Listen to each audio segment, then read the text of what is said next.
Meus queridos, amados irmãos, ovelhas que o Senhor Jesus Cristo comprou para si mesmo com seu próprio sangue, vos saúdo com a graça e com a paz que vem da parte dele. Amém. Amados, vamos abrir as nossas Bíblias em Romanos, capítulo 7.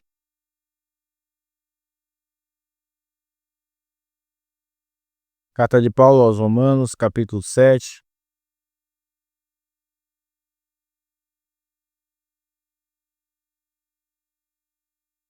Vamos continuar a exposição que temos feito desta carta, tão importante para a vida do povo de Deus. Eu vou ler versos 13 até verso 25, final do capítulo. Essa será a porção que nós vamos hoje também expor. Então, o texto de hoje é Romanos 7, versos 13 a 25. Romanos 7, versos 13 a 25.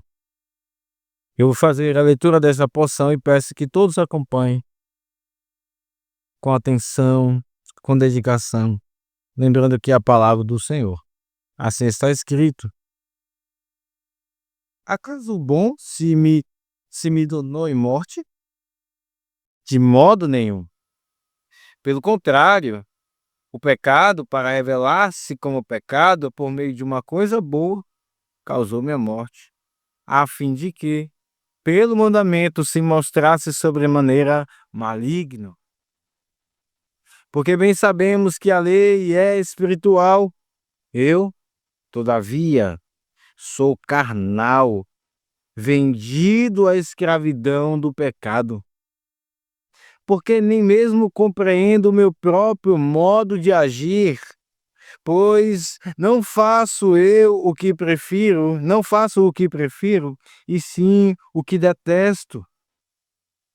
Ora, se faço o que não quero, consinto com a lei que é boa. Neste caso, quem faz isto já não sou eu, mas o pecado que habita em mim. Porque eu sei que em mim, isto é, a minha carne, não habita bem nenhum. Pois o querer o bem está em mim, não porém o efetuá-lo. Porque não faço o bem que prefiro, mas o mal que não quero, esse faço. Mas se eu faço o que não quero, já não sou eu quem o faz, e sim o pecado que habita em mim. Então, ao querer fazer o bem, encontro a lei de que o mal reside em mim. Porque no tocante ao homem interior, tenho prazer na lei de Deus, mas vejo nos meus membros outra lei que, guerreando contra a lei da minha mente, me faz prisioneiro da lei do pecado que está nos meus membros. Desventurado homem que sou, quem me livrará do corpo desta morte? Graças a Deus por Jesus Cristo, nosso Senhor. De maneira que eu, de mim mesmo, com a mente, sou escravo da lei de Deus, mas segundo a carne, da lei do pecado. Amém. Oremos, irmãos, mais uma vez. Bondoso Deus e Pai, ouve as nossas orações, ouve a nossa oração mais uma vez neste culto, ó Deus. Ó, que passagem tão importante para a experiência espiritual de cada um de nós. Que passagem, ó Deus, tão significativa, tão esclarecedora, para explicar as lutas e muitas situações, muitas atitudes nossas que temos e que ficamos por vezes sem entender o porquê agimos como agimos. Ó, vem, Senhor, por isso derramar tua graça sobre cada um de nós aqui nesta noite. Graça que não merecemos, Senhor. Sim, somos pecadores. Sim, temos feito o que é mal aos teus olhos. quebrado a tua lei, desprezado o Senhor, Deus que nos tem feito bem, Deus que tem nos guiado, Deus que tem cuidado de nós, temos desprezado o teu amor em Cristo Jesus, mas, ó Senhor, graças a ti, porque o Senhor não nos trata consoante as nossas iniquidades, mas consoante é o teu amor em Cristo Jesus para conosco, porque tu és Pai. Por isso, Senhor, oramos, suplicamos e clamamos como filhos com fome, como filhos doentes. Cuida de nós, fala conosco, abre os nossos olhos, em nome de Jesus. E que se alguém aqui está sem Cristo Jesus, ó Deus, o Senhor possa alcançar. E seja dia de salvação, neste dia maravilhoso que é o dia do Senhor. Em nome de Jesus. Amém. Existe um momento na saga do Homem-Aranha em que ele começa a usar uma roupa preta. Calma, vocês talvez pensem, pronto, o pastor resolveu fazer um sermão para as crianças, começando a falar de Homem-Aranha. Embora, de fato, né, sejam as crianças mesmo que acompanhem, especialmente os rapazes, aqui e acolá nós ouvimos falar de algumas coisas sobre esses desenhos, né, que são conhecidos. E o fato é que então existe um momento em que o Homem-Aranha ele começa a usar uma roupa preta e ele fica estranho, né? Isso acontece porque algo de um outro local do universo vem e atinge a sua roupa, e então ele fica estranho. Ele começa a ficar mais, digamos assim, ousado, mas não ousado no sentido bom da palavra. Ousado no sentido ruim mesmo. Ele começa a ficar mais sem vergonha. Ele começa a ficar com um comportamento muito estranho. Ele começa a mostrar o seu lado mais arredio, o seu lado mais de peitar as pessoas, de desrespeitá-las. Até que ele mesmo percebe que fica estranho. Mas é interessante que, ao passo que ele age assim, por um momento ele percebe que ele está agindo assim e ele acha ruim agir desse jeito, e há conflito, as pessoas ao seu redor também percebem que ele está estranho, até que ele então deixa a sua roupa. E então, na verdade, aquilo, né, que afetou a sua roupa é lançado fora e se cria um personagem chamado Venom, que depois faz muitos males à sociedade. Meus irmãos, é claro que esse sermão ele não fala do Homem-Aranha. Ele não fala do Homem-Aranha. Mas ele nos faz lembrar aquilo que acontece lá com este personagem que nem mesmo conhece o Evangelho. Porque é uma experiência semelhante, embora distinta em alguns pontos, mas semelhante que é descrita aqui pelo apóstolo Paulo. Parece uma espécie de esquizofrenia.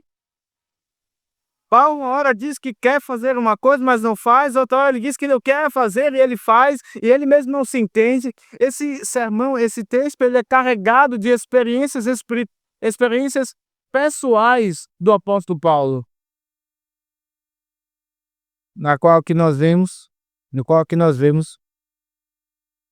que Paulo está mostrando de um jeito, de uma forma, em um momento ele age de uma forma que depois ele despreza e tem vergonha desta forma.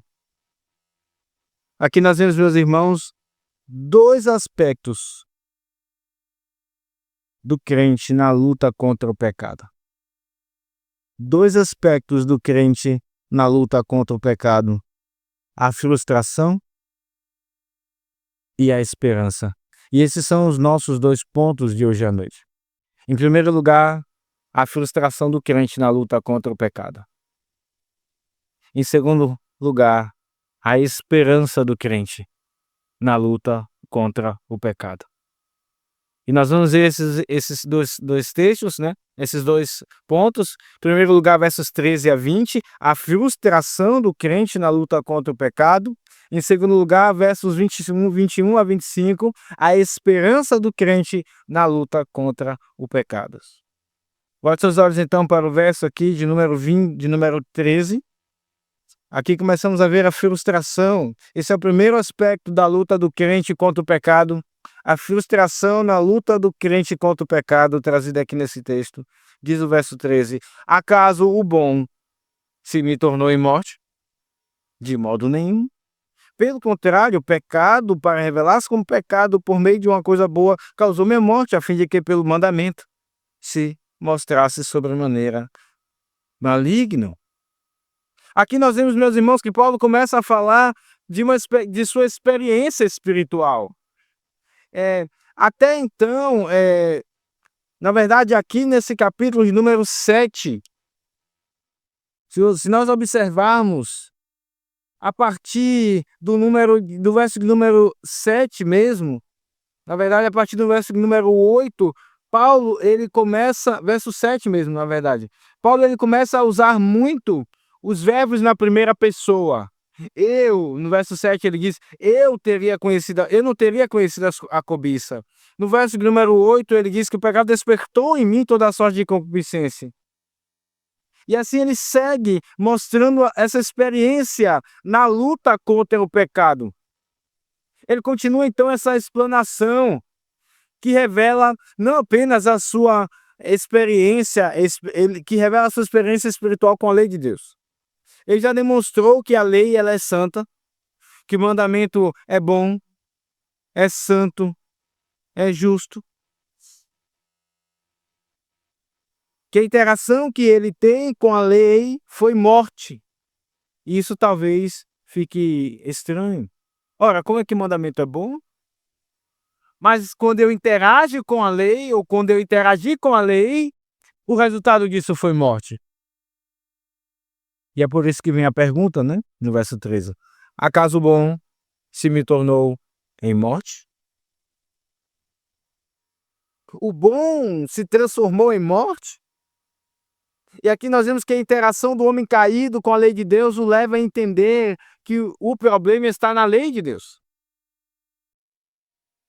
Quando o homem ele tem contato com a lei de Deus, com as limitações da lei de Deus, com as ordens da lei de Deus, o homem sem Cristo, ele automaticamente pensa que o problema está na lei de Deus, o problema está em Deus e não nele. Então é a lei de Deus que limita a sua adoração. É a lei de Deus que que engessa a sua adoração a Deus, que esfria a sua adoração a Deus. É a lei de Deus que limita demais o seu prazer, então ele não pode ser feliz. Ele não pode fazer aquilo que ele quer, que lhe dá felicidade. Ele não pode comer aquilo que ele quer, o quanto ele quer. Ele não pode ter os prazeres que ele quer. A lei de Deus é ruim. É a lei de Deus que limita as suas posses. Ele não pode ter aquilo que ele quer. Ele não pode correr atrás daquilo que o outro tem. Ele não pode desejar aquilo que ele bem quiser. Veja, a visão que o homem caído tem quando ele interage com a lei de Deus é que o problema está na lei de Deus. Ela é chata, ela é infeliz. E ela o limita de tal forma que ela o leva também a ser uma pessoa sempre preocupada que existe um Deus que está impedindo ele de ser feliz. Mas, meus irmãos, Deus em sua santa lei regula tudo de forma para que haja felicidade e glória para Ele. Se olharmos para o resumo da lei, os 10 mandamentos, nós olhamos e percebemos ali como, na verdade, Deus, ele sim quer glória para si, porque ele é o único Deus, não devemos ter outro Deus além dele. Mas Deus ali também está querendo levar o homem a não gastar a sua vida em vaidade, adorando a algo que não é Deus, indo atrás daquilo que é nulo, daquilo que é vão, daquilo que é vapor. Deus está a todo tempo, sim, preocupando-se com sua glória nos seus mandamentos, mas Ele também está a todo tempo preocupando-se com a felicidade do homem. E é por isso também que ele dá os seus mandamentos. Então, o primeiro mandamento ali, resumido, é para que o homem não corra atrás daquilo que é vão. O segundo mandamento é para que o homem não entregue a Deus uma adoração que será vã, que ele não receberá. O terceiro mandamento é para que ele não interaja com o mundo que não existe, tomando o nome de Deus em vão. O quarto mandamento é para que ele guarde, ele tenha descanso. Veja que mandamento abençoado. Para que ele mesmo descanse, não apenas fisicamente, mas psicologicamente. E que ele tenha a experiência de alegria e adoração com o seu Deus. O quinto mandamento mostra a ordem da vida, as autoridades. Como nós não iniciamos a criação, mas passamos a existir, então existem aqueles que são superiores sobre nós, que refletem a Deus, colocados para a nossa proteção, para o nosso cuidado, providos pelo próprio Deus. Isso não é maldade? Como por vezes os filhos olham para os pais e na mente deles, os pais são aqueles que são seus inimigos, que querem o mal deles. São aqueles chatos que estão impedindo que eles sejam felizes. Quando o quinto mandamento é colocado para proteção, para provisão, para cuidado, o sexto mandamento é dado para que nós não nos entreguemos à destruição completa. O sétimo mandamento para que não nos entreguemos a prazeres vãos e viciantes. O oitavo, para que nós não nos entreguemos à ilusão de querer tomar aquilo que não é nosso. O nono, para que nós não nos entreguemos à mentira. E o décimo resume então tudo, para que não nos entreguemos a um desejo maligno. Veja a interação do homem caído a despeito disso. A interação do homem caído com a lei de Deus é sempre pensando que há problema e morte nesta lei. É ela que o leva à morte. Quando na verdade ela, em sua essência, não tem morte, pelo contrário. Pelo contrário, ela deve levar à felicidade. Mas então a pergunta vem, por que então quando o homem interage com a lei, ele morre? Porque foi isso que Paulo diz. Ele disse no verso 9, outrora sem a lei, eu vivia, mas sobrevindo o preceito, reviveu o pecado e eu morri. E eu morri. A lei é boa ou ela mata? E se ela mata, como é que algo que é bom produz morte? Não, a lei não é má, ela não mata, mas a pergunta então continua, por que ele morre? Quem matou Paulo? Quem matou Paulo? E ele já respondeu isso no verso 11, irmãos. Ele diz no verso 11, porque o pecado, prevalecendo-se do mandamento, pelo mesmo mandamento me enganou e me... Quem matou Paulo? Quem causou a morte nele? Não foi a lei de Deus. Foi o pecado. O pecado me matou. O pecado me matou.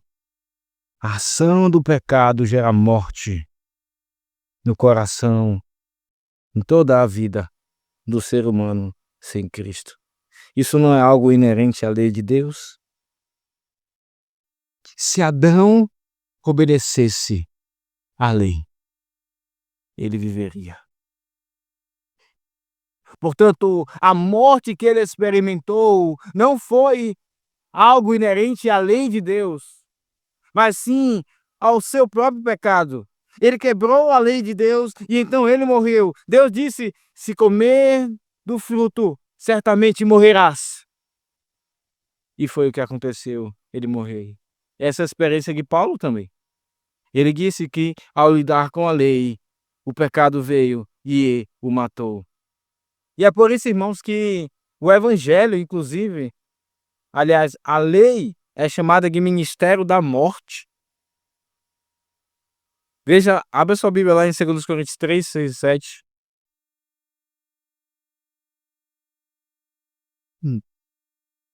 2 aos Coríntios 3, 6 e 7.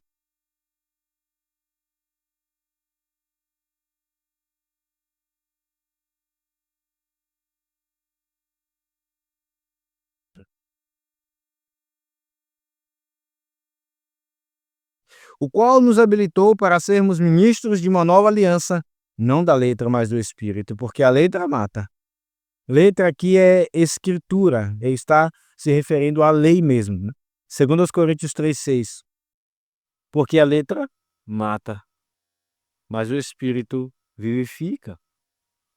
E se o ministério da morte, ele está falando da letra, da lei, gravado com letras em pedras, ele está se referindo ao que Moisés recebeu, se revestiu de glória, a ponto de os filhos de Israel não poderem fitar a face de Moisés por causa da glória do seu rosto, ainda que desonestamente, como não será de maior glória o ministério do Espírito? Veja, a lei de Deus aqui é chamada de ministério da morte.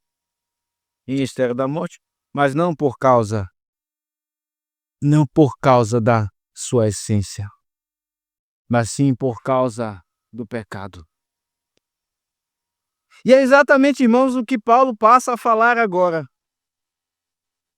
Ele responde a pergunta dizendo, de uma forma enfática, dizendo: não, o que é bom não se tornou em morte de modo nenhum, pelo contrário, o pecado, para revelar-se como pecado, por meio de uma coisa boa, que é a lei, causou-me a morte, a fim de que pelo mandamento se mostrasse sobremaneira maligno.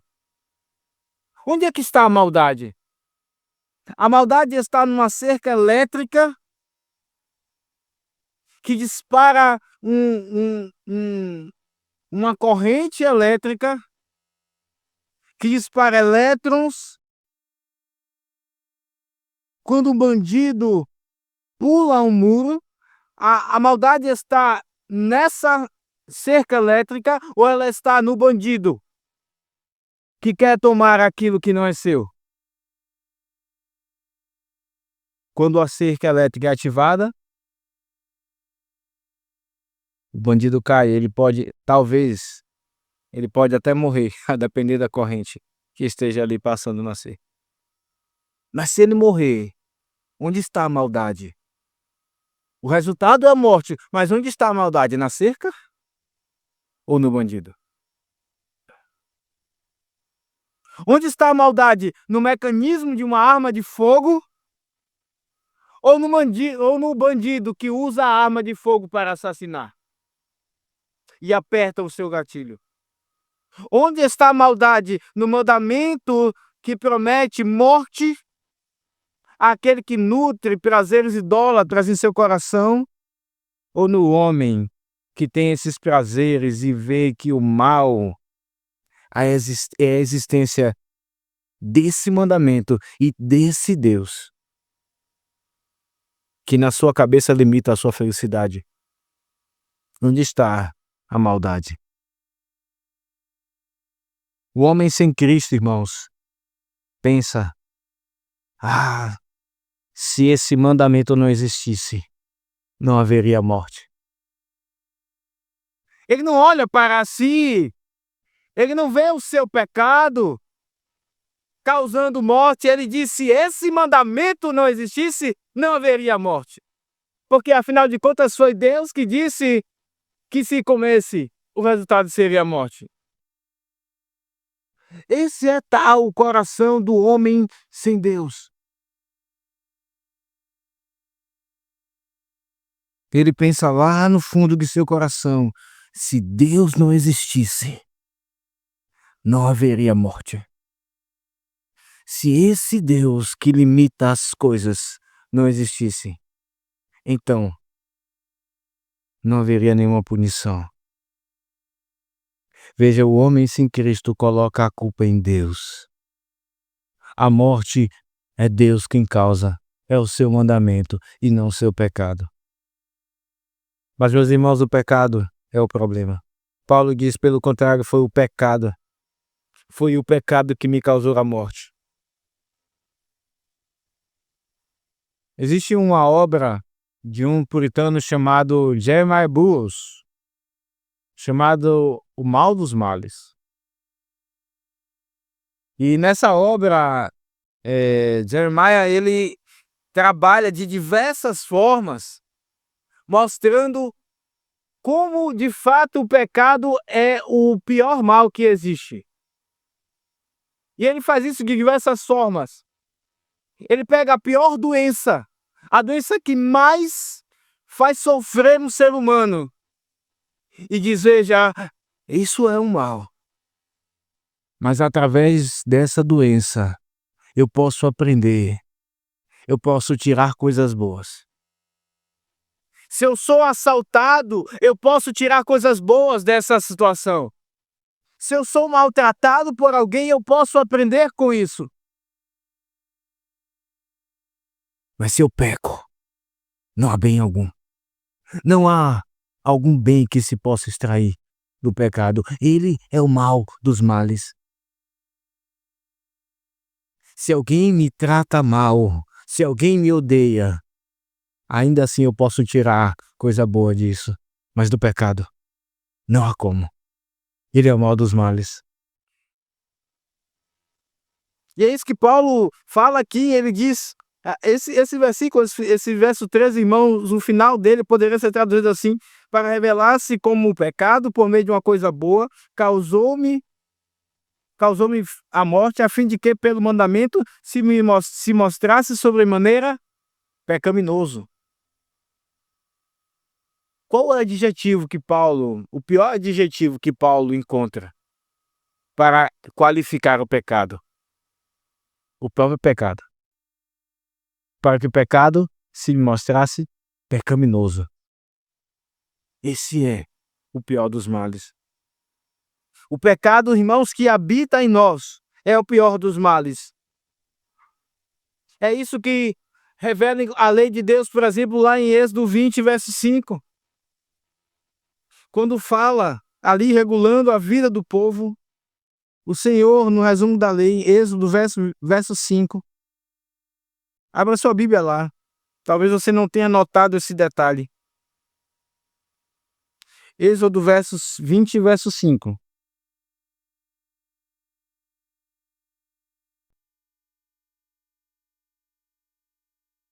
Êxodo 20, verso de número 5. Diz o Senhor assim: Nós adorarás, nem lhes darás culto, porque eu sou o Senhor teu Deus, Deus zeloso, que visita a iniquidade dos pais nos filhos até a terceira e quarta geração daqueles que me odeiam. Odeiam. Ainda que alguém se entregue à idolatria de forma e não tenha a intenção e a consciência de odiar a Deus, o que está escrito é que o ato da idolatria é um ato de ódio a Deus.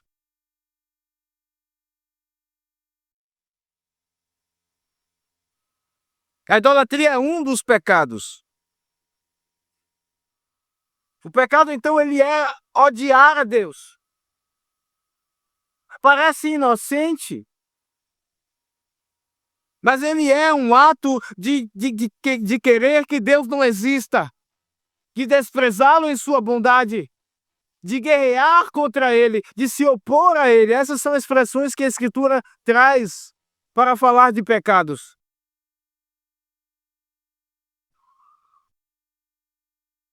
Ainda que alguém não esteja consciente e intencionado nessa atitude. O homem sem Cristo, ele busca agradar a si e não a Deus. Mais um outro exemplo, Saul. Saul teve a melhor das intenções quando ele poupou o rei Agag e trouxe a gordura do rebanho para sacrificar. Porém, ainda assim o Senhor, por boca de Samuel, disse que isso era rebelião e como pecado de feitiçaria. Isso está em 1 Samuel 15, verso 23. Vocês sabem a história Samuel chega e ouve que balido de ovelhas são esses. E Saul pensa que ele fez a melhor das coisas. Quando ele diz isso é rebelião, e ela é como o pecado de feitiçaria. O pecado, irmãos, é a pior coisa que existe.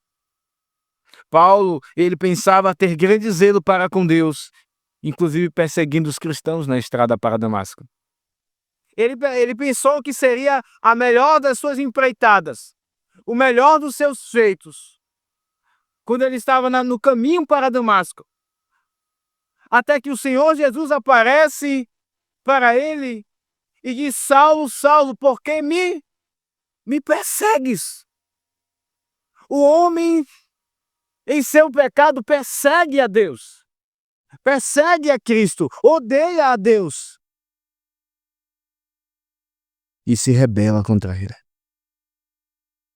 Certamente Paulo se lembra disso quando escrevia essas palavras. E Paulo, então, irmãos, ao confessar tudo isso, ele fala da sua frustração na sua experiência espiritual. Ele segue dizendo no verso 14: porque bem sabemos que a lei é espiritual. Eu, todavia, sou carnal, vendido à escravidão do pecado. Que palavras! Que palavras o apóstolo Paulo usa para se definir. Vendido ao pecado. A expressão aqui é como um escravo vendido a um senhor naqueles dias, dominado por esse senhor. Assim Paulo diz: eu sou vendido à escravidão do pecado. Foi isso que não apenas aconteceu com Paulo, mas com toda a humanidade em Adão, e que continua registrado nos antecedentes criminais de todo ser humano. Nós fomos vendidos ao pecado, irmãos. Todos nós. Todos nós nos vendemos ao pecado e a Satanás. Quando desejamos, quando pensamos em nosso coração ali em Adão, quando pensamos que havia uma felicidade que Deus estava escondendo de nós, quando pensamos que havia algo melhor para nós, e então pecamos em Adão, nós nos vendemos ao pecado como escravos. E é isso que Paulo está dizendo aqui. A lei é espiritual. Eu sou carnal, vendido ao pecado. E nesse desabafo do apóstolo Paulo aqui, falando da sua experiência de frustração na luta contra o pecado, ele diz algo, irmãos, que tem sido alvo de debate entre alguns teólogos. Alguns dizem que, por causa dessas palavras de Paulo aqui no verso de número 15, dizendo: nem mesmo compreendo o meu próprio modo de agir, pois não faço o que prefiro e sim o que detesto. Alguns vão dizer que Paulo ele está falando aqui como o Paulo perseguidor da igreja, como aquele que ainda não havia sido alcançado pela graça, e não como o Paulo, o apóstolo, aquele que amava a Cristo. Essa foi a posição de muitos pais da igreja no início da igreja. Até mesmo Agostinho depois, nos anos 400, pensou assim. Até que o próprio Agostinho mudou de pensamento, e isso influenciou os reformadores, influenciou Calvino, influenciou os puritanos. Infelizmente, alguns alguns defenderam depois esse outro pensamento, como Martin Lloyd Jones, enxergando que Paulo está falando aqui na sua fase não cristã. Porém, irmãos, eu acredito que Paulo está sim falando da sua experiência espiritual de cristão. Nós poderíamos aqui falar de alguns elementos, mas para sermos mais diretos, há um elemento aqui que é fundamental: o contexto literário em que essa passagem está colocada. Veja, Paulo já passou por Romanos 3. Foi lá, na verdade, em Romanos, lá no início, em Romanos 1, quando Paulo disse da ira de Deus se revelando dos céus. E depois ele falou que não há nenhum que faça o bem, nenhum sequer. Depois ele faz um raio-x do homem, falando da língua, dos seus passos, das suas mãos, dizendo que não há bem algum. Mas veja o contexto que Paulo diz essas palavras aqui agora. Não é o contexto de Romanos 1, nem de Romanos 2, nem de Romanos 3. Paulo está falando essas palavras no local onde ele está tratando da santificação do crente. Da santificação. E é exatamente aqui em que ele diz essas palavras que de fato parecem estranhas. Nem mesmo eu compreendo o meu próprio modo de agir. Nem mesmo compreendo o meu próprio modo de agir. Irmãos, não é exatamente essa a minha e a sua experiência?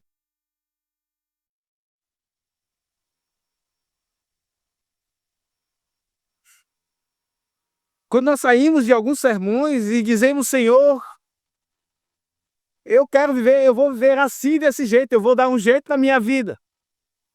Acabou, esse pecado na minha vida tem um ponto final, agora vai ser diferente.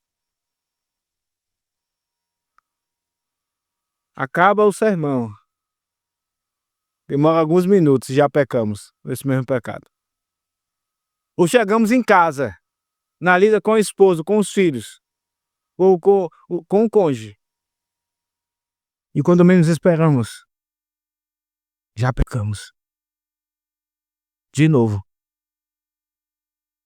Estávamos tão determinados. Mas o que acontece? Passa-se um tempo e nós pensamos exatamente o que Paulo está dizendo. Eu não entendi o que aconteceu. O Senhor havia me encontrado e a minha mente foi transformada. Eu percebi Deus presente comigo, Ele me mudou, porque agora eu faço a mesma coisa que eu disse que não faria. Nem eu mesmo compreendo o meu próprio modo de agir. Irmãos, essa não é a experiência de Paulo apenas, essa é a experiência de todo cristão. A vida cristã, ela é recheada de frustrações. Porque o pecado ainda está em nós. Essa é uma realidade dura, amarga. Mas essa é verdade, mas isso é verdade.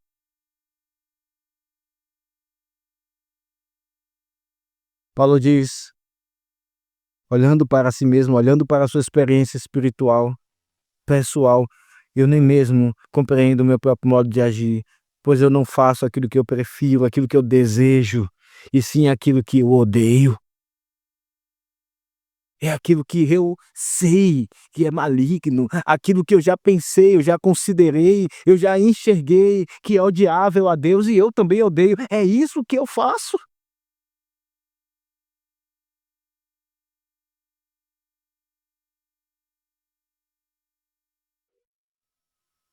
Paulo consegue enxergar aqui, ele parece que está passando por uma crise de identidade.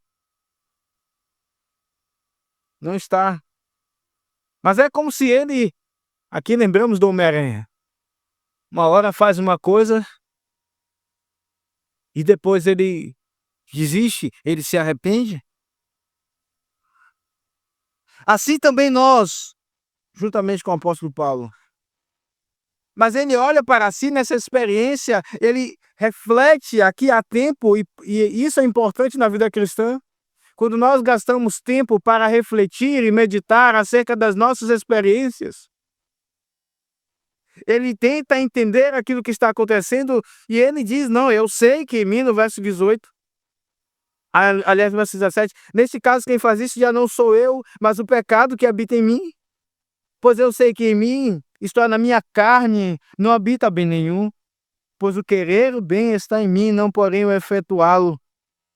Porque não faço o bem que eu prefiro, que eu desejo, que eu quero, mas o mal que eu não quero, esse faço. Irmãos, essa é a nossa experiência. Quantas vezes os homens em casa, sabendo que devem tratar a esposa como vaso mais frágil, depois de conversas, então eles chegam à conclusão que sim, de fato estão sendo rudes, sim, eles não estão sendo amáveis, e tomam a decisão em seus corações dizendo: não, eu vou ser diferente, eu vou ser como Cristo. Mas depois eles soltam palavras amargas e duras mais uma vez. E às vezes até mesmo não queremos ir mais uma vez até a esposa para pedir perdão, porque já pedimos tantas vezes. Quantas vezes as esposas se iram ou fazem questões com coisas pequenas com seus esposos, se arrependem e depois, mais uma vez. Quantas vezes os pais se iram com seus filhos, se arrependem, pedem perdão aos seus próprios filhos, mas depois, mais uma vez, lá estão gritando e se irando, mais uma vez. Quantas vezes os filhos dizem: papai, mamãe, eu vou obedecer, mas lá estão fazendo exatamente as mesmas coisas. Irmãos, essa é a experiência de todo cristão. O bem que nós queremos e preferimos é, muitas vezes, esse bem que nós não fazemos. E o mal que não queremos, que odiamos, é aquilo que nós fazemos. Paulo segue então dizendo no verso 20: lembrando, se eu faço o que não quero, já não sou eu quem o faz, e sim o pecado que habita em mim. Paulo, apesar de parecer ter uma crise de identidade, ele tem lucidez aqui, lembrando do pecado que habita nele. Aqui está, sim, irmãos, frustração, mas há também lucidez nessa luta contra o pecado. E eu pergunto a você, que está aqui nessa noite: você luta contra o pecado? Você tem frustrações? Tem dia que você está para baixo, porque você enxergou no espelho da lei quem você é. Porque Deus, pela sua providência, montou todo um cenário e trouxe pessoas para ensinar e revelar, assim como Natã chegou para Davi e mostrou: é você, Davi. Davi caiu direitinho. Quando isso acontece com você, há tristeza em seu coração?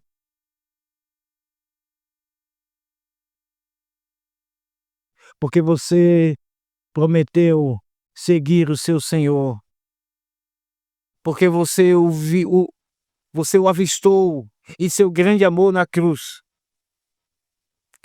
agonizando por causa dos seus pecados. E mais uma vez aí está você cometendo eles. Aqueles pecados que fizeram com que Cristo agonizasse na cruz, são eles que nós abraçamos. Isso lhe causa tristeza? Isso lhe causa frustração?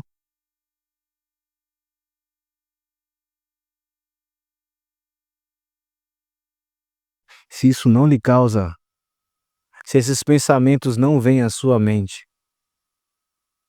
repense se Cristo de fato te alcançou.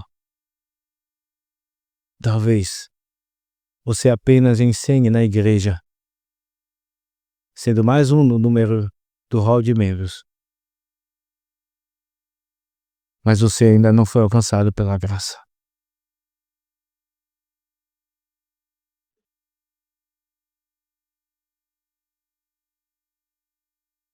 A luta do crente, irmãos, contra o pecado envolve frustração, envolve tristeza, envolve lamento.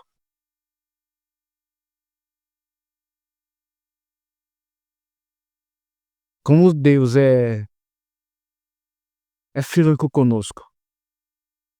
Como Ele não pinta diante de nós uma vida cristã que não existe.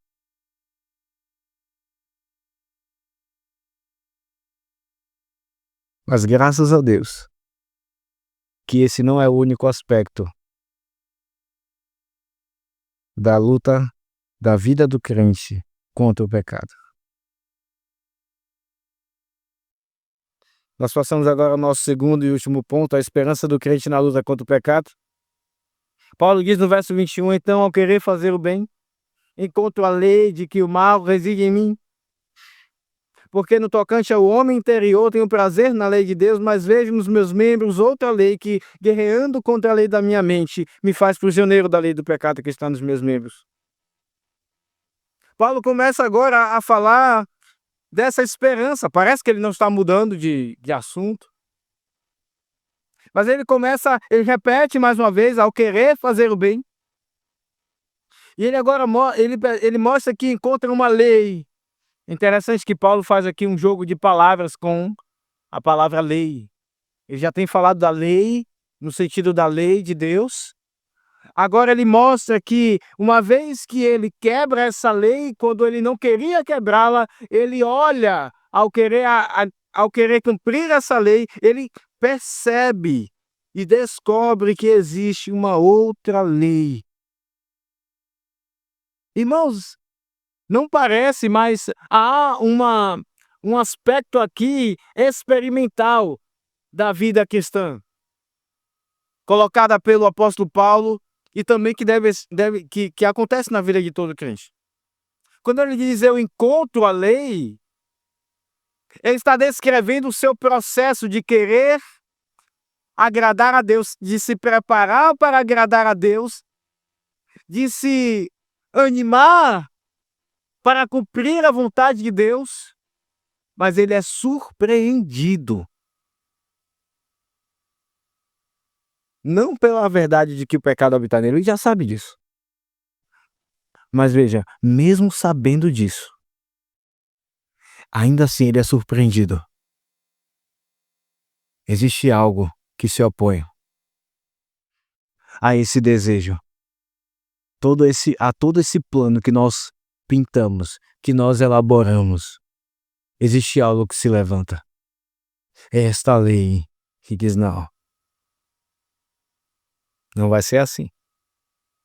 Não vai ser desse jeito que você planejou. Esta lei de que o mal reside em nós. É dessa luta, essa oposição que Paulo fala em Gálatas 5, no texto que nós lemos na liturgia. Abre lá mais uma vez. Gálatas 5.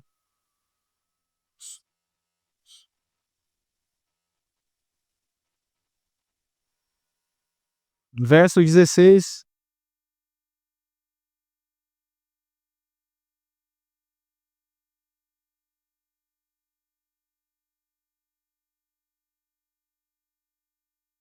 Gálatas 5,16, digo, porém, andai no Espírito e jamais satisfareis a concupiscência da carne.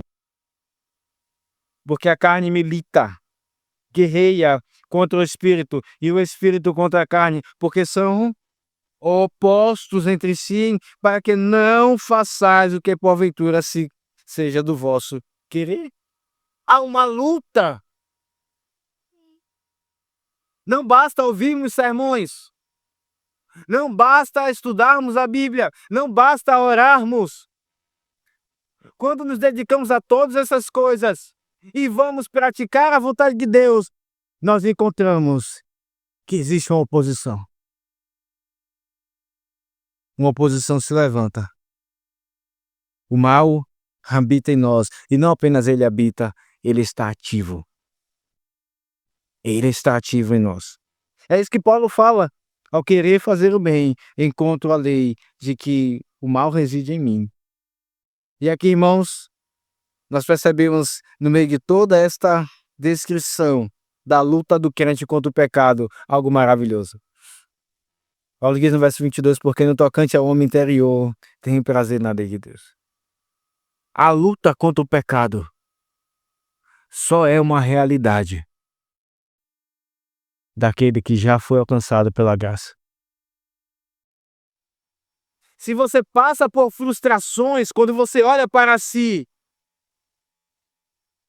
e vê que você está muito aquém daquilo que você deveria, e vê que se você colocasse numa balança todos os sermões que você já ouviu, toda a instrução que você já recebeu dos seus pais, de amigos, tudo que você já leu, você já deveria estar muito além. E você então senta frustrado e diz: Senhor, mais uma vez eu pequei contra o Senhor. Até quando? Todo aquele que passa por essa luta e essa frustração, irmãos, mostra um sinal de que há prazer na lei de Deus. Vocês lembram daquilo que nós falamos sobre o que é o pecado? Lá em Êxodo 20, Deus diz que é odiar, é aquele que me odeia. Mas no coração do crente, no homem interior, há ódio ao pecado e amor à lei de Deus. Pode ser o pior, o crente mais fraquinho, o crente mais difícil. Há prazer na lei de Deus em seu coração. É isso que Paulo diz, porque no tocante ao homem interior, nessa análise que ele está fazendo da sua experiência espiritual na luta contra o pecado, ele diz, no homem, no tocante ao homem interior, eu tenho prazer na lei de Deus. E Paulo não está assim exaltando aqui. Ele está se examinando. E quando ele se examina, ele encontra isso, eu tenho prazer na lei de Deus. Ele é sincero diante de Deus. Eu amo a lei de Deus, eu amo estar com Deus, eu amo o culto. Eu amo o bem. Mas isso não é apenas, isso não é toda a realidade. Ele diz no verso 23, mas vejo nos meus membros outra lei, que guerreando contra a lei da minha mente, me faz prisioneiro da lei do pecado que está nos meus membros.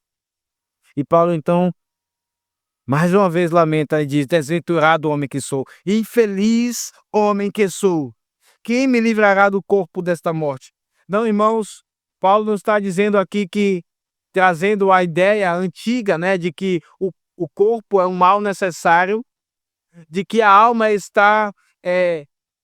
precisa do veículo do corpo, mas ele é um mal necessário, há pecado nele, há pecado na matéria, até que então a alma se libertará e será livre.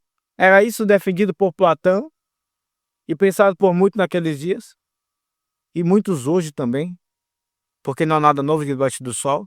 Muitos hoje atribuem o mal à matéria, sendo que Deus criou todas as coisas. O mal está em nossos corações. Jesus disse, é de dentro do coração do homem que procede todo o mau desígnio. Então o que Paulo está dizendo, ele não está clamando aqui para que ele seja uma alma perambulante. Quem me livrará do corpo? Para que eu seja uma pessoa sem corpo? Não. Ele está gemendo aqui por causa da esperança que Deus colocou em seu coração. Poderia ser traduzido aqui, quem me salvará do corpo desta morte? Quem me salvará deste corpo, desta vida atingida pelo pecado? E a resposta logo vem. Ela é curta, mas ela é profunda. Graças a Deus por Jesus Cristo, nosso Senhor. É Ele quem nos livrará. Ele nos livrará dos pecados que tenazmente nos assediam. É Cristo que já nos livrará daquele pecado que todos os dias cometemos. E todos os dias vamos a Deus pedindo perdão. É Cristo quem nos livrará, quem nos libertará, quem nos redimirá consumadamente. e nos deixará sem esses pecados. Há pecados que nós olhamos para nós e dizemos: Senhor, é grande demais para nós. Eu apenas sou passivo diante dele. Cristo nos salvará. Ele tirará todos esses pecados. Todos eles. E nos fará completamente, absolutamente, consumadamente puros de mente, de mãos, de pés. Esse dia chegará, irmãos. Esse dia é chamado de dia do Senhor, ele é terrível para os ímpios. E é exatamente no dia como hoje que muitos ímpios usam esse dia para dar vazão aos seus prazeres, mas os crentes se refugiam na rocha, na esperança de que ele nos libertará dos nossos pecados. Ele nos libertará de nossos impulsos e acessos de ira. Ele nos libertará de nossos prazeres pecaminosos. Ele nos libertará. Essa é a esperança do crente na luta contra o pecado. Ele já morreu, Cristo já morreu, mas ele ressurgiu e ele voltará. Essa é a esperança do crente. E meu irmão e minha irmã, talvez você esteja vivendo dias contra o seu pecado, em que até não vir à igreja você tem pensado. Talvez você esteja vivendo lutas em seu casamento, em que você queira desistir dele por causa do pecado. Talvez você esteja vivendo lutas com os seus filhos, em que você pense que o pecado é o maior. E Cristo então está me falando aos nossos corações e nos lembrando dessa esperança. Ele nos redimirá completamente, consumadamente. Chegará esse dia. A oração do crente deve ser: Maranata. Ora vem o Senhor Jesus. Paulo termina esse texto, irmãos, sumarizando, resumindo tudo o que ele disse, de maneira que eu de mim mesmo, com a mente, sou escravo da lei de Deus, mas segundo a carne, da lei do pecado. Paulo reafirma de outra forma aquilo que ele é. Ele é escravo de Deus, escravo de Jesus Cristo. Ele é escravo da lei de Deus. Ele falou isso no início dessa carta. Mas ainda permanece o pecado nele. E por isso ele então diz: na minha carne, eu sou escravo da lei do pecado. Irmãos, certamente o crente ele não é um esquizofrênico por causa disso. Não é alguém que tem dupla personalidade, como falamos do Homem-Aranha.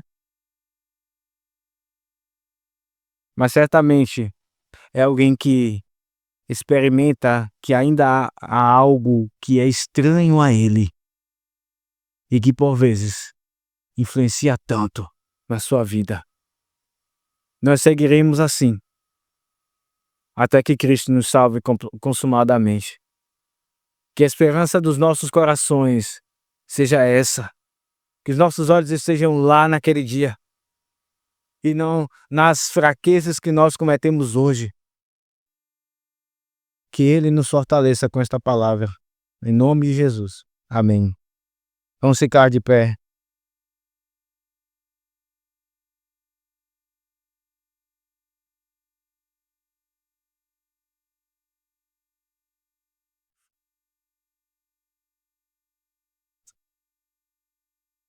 Maravilhoso Deus e Pai, que está nos céus.